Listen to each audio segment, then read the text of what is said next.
Bonjour à tous, ravi de vous retrouver pour ce nouvel épisode. Alors, aujourd'hui, on va s'intéresser à 3 manières de montrer votre expertise dans une VAE. Montrer votre expertise, ça veut dire quoi? Aujourd'hui, dans une démarche de VAE, vous avez l'étape de recevabilité, j'y reviens pas, on va partir du principe que vous êtes ou sur le livret 2 ou sur l'oral avec le jury. Vous allez devoir convaincre. Vous allez devoir convaincre par le choix de vos expériences, le choix de vos situations, le développement des missions et des activités que vous réalisez, montrer tout simplement votre expertise, marketer votre livret 2 pour faire en sorte que le jury ait très peu de doutes sur vos compétences et vous pose forcément des questions lors de l'oral avec le jury, mais que vous ayez déjà mâché une grosse partie dans ce livret 2 pour favoriser l'entretien avec le jury de VAE et obtenir votre diplôme en un passage, puisque c'est ce qu'on vise. Personne n'aime traîner sa VAE pendant 1, 2, 3 années après une validation partielle. Donc aujourd'hui, moi je peux vous dire, et je suis en mesure de proposer 3 manières de montrer votre expertise dans une VAE.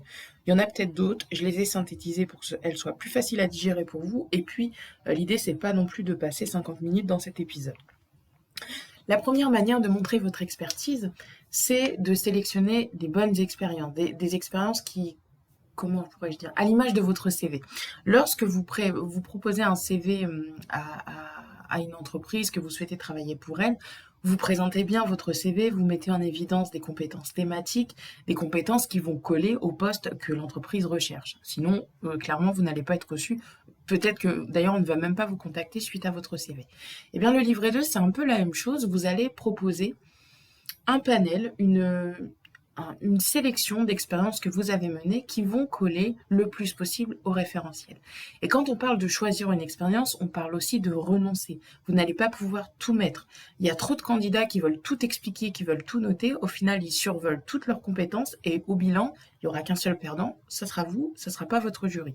Donc l'idée, c'est de convaincre. Et la question que vous devez vous poser quand vous sélectionnez des expériences, c'est est-ce que je maîtrise cette expérience? N'allez pas mettre une mission, une activité que vous faites une fois dans l'année et qui n'est pas du tout maîtrisée parce que ce sera forcément pas bon pour vous. Et si vous avez des questions le jour de l'oral avec votre jury, vous allez vous faire manger tout cru. Donc, il faut vraiment prendre du temps pour faire ce travail de sélection. Deuxième question à se poser, c'est est-ce que la compétence que je vais démontrer ou la mission, la situation, l'activité que je vais développer, est-ce qu'elle va permettre de cocher un certain nombre de compétences dans le référentiel? Oui et non. Si oui, effectivement, c'est un bon choix et je vous invite à poursuivre ce choix et à le développer. Ça, c'est une première manière de montrer votre expertise. La deuxième manière, une fois que cette sélection est faite et que vous avez votre panel, votre petit panel de sélection et que vous vous apprêtez ensuite à rédiger votre livret 2, c'est déjà d'effectuer un plan de ce que vous allez, proposer. Donc il faut vraiment noter ces idées clés, noter la structure, noter l'ordre dans lequel vous allez réaliser votre livret 2 et développer votre fiche d'activité, situation ou partie si vous êtes sur un master. La deuxième manière de montrer votre expertise, c'est ensuite d'analyser cette expérience. Vous pouvez noter une succession d'expériences, mais ça n'apportera rien puisqu'il n'y aura pas d'analyse. Et dans une VAE, ce qu'on attend de vous, c'est que vous preniez de la distance par rapport à votre écrit, par rapport à ce qui s'est passé, et justement démontrer votre expertise en ayant un recul sur ce que vous avez vécu, en l'analysant, en l'évaluant. Alors ça sera à vous de voir, hein, selon la méthodologie que vous choisissez ou que votre accompagnateur va pouvoir vous apporter. Mais on attend de vous vraiment qu'il y ait ce recul. Qu'est-ce que vous en retenez? Qu'est-ce que cette situation a développé chez vous ou a apporté ou quel échec vous avez subi? Les échecs, c'est pas un gros mot.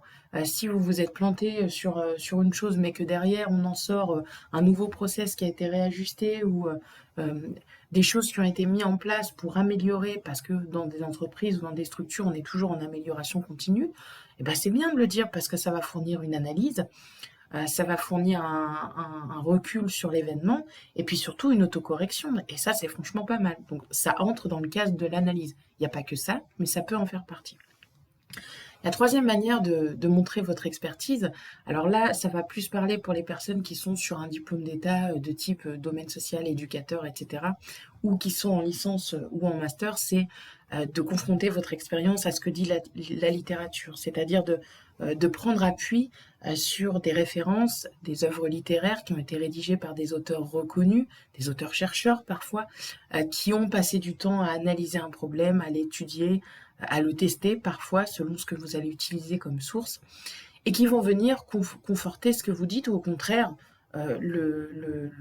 comment dirais-je, dire l'opposé pour montrer justement toute la problématique et toute la difficulté de traiter un sujet, puisque souvent sur un même sujet, vous avez des auteurs qui s'opposent. Donc, c'est une manière de montrer votre expertise parce qu'un expert ne va pas vivre que par l'expérience. Il va lire, il va s'alimenter, il va regarder ce qui se fait ailleurs, parfois au-delà des frontières. Et c'est cette façon et cette palette de compétences, cette palette d'expertise et ces trois manières de jouer avec votre expérience, de jouer avec l'écrit, de développer votre expérience, de vraiment d'aller jouer avec votre expérience, avec ce que dit la littérature, et tout ce mélange va faire en sorte de produire un écrit qui va convaincre demain votre jury que oui, vous êtes bien compétent pour obtenir votre diplôme et votre VAE. Si vous oubliez un détail, si vous allez trop vite dans un choix d'expérience, si vous survolez votre écrit et si vous livrez quelque chose de rapide juste pour terminer, je peux vous garantir que vous n'aurez pas votre diplôme. Donc après, il faut simplement se poser la question de savoir si c'est important pour vous d'avoir ce diplôme, si c'est subi ou si c'est votre employeur qui vous demande de faire la VAE, forcément, il y a beaucoup moins de sens, mais quand ça devient difficile, quand vraiment vous vous dites « j'en ai marre, j'ai envie d'arrêter », rappelez-vous pourquoi vous avez démarré cette VAE, ce qu'elle va vous rapporter, le choix peut-être que vous allez avoir en ayant ce diplôme. Un diplôme aujourd'hui en France, c'est extrêmement important. Donc il faut passer du temps sur chaque étape, il faut passer du temps sur le choix. À chaque fois que vous faites un choix, demandez-vous si ce choix va permettre de convaincre, sinon laissez-le de côté et prenez le temps de la réflexion. Si vraiment vous bâclez votre écrit, vous arrivez en mauvaise posture, forcément pour votre oral avec le jury de VAE. Si vraiment votre écrit n'est pas aux attentes, même un bon oral ne vous sauvera pas, il faut être très clair. Un écrit, c'est important, le jury prend du temps pour vous lire. Ensuite, il y a la phase d'oral, c'est également important. Parfois, on va chercher d'autres expériences, on va aller vous questionner sur des expériences que vous n'avez pas forcément développées dans votre écrit. On va aller vous questionner parfois sur des références que vous avez apportées.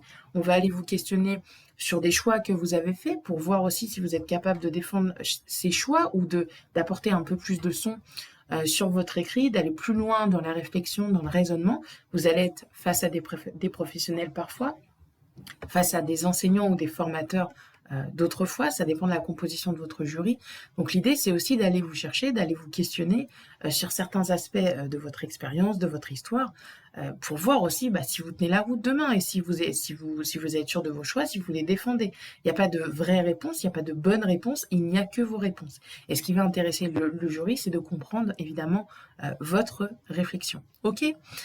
Pour les personnes qui souhaiteraient aller plus loin et bénéficier d'une petite heure d'accompagnement, j'ai créé pour vous un petit programme qui se veut être un condensé de l'accompagnement. Je prétends pas que ça va vous aider surtout. Si vous êtes au démarrage de votre VAE, dans la rédaction de votre livret 2 ou en préparation de l'oral avec le jury, ça risque de vous intéresser et c'est juste en dessous de la vidéo. Je vous retrouve prochainement pour un nouvel épisode. À bientôt.